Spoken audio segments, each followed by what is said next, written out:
चिन्न स्वामी के बाहर क्या हुआ था सेठपति?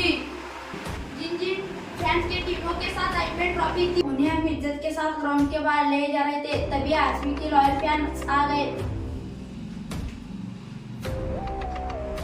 और इस साल का नमदे चिल्लाने लगे। विलन, तुम सीएसके के जितने फैंस की टट्टी निकाल दोगे, मत डरा उसे। एक आरसीबी फैन का डर अभी दिखाऊंगा मैं उसे। क्या हुआ था देवा? चिन्नस्वामी के बाहर ये बड़वा सभी लॉयल फैंस को बुलाकर उनसे तीसरा कप लॉलीपॉप के नारे लगा रहा था तो उंगलियां काट दी। लॉयल फैंस को बेइज्जती करने वालों की उंगलियां नहीं काटते उसका गला।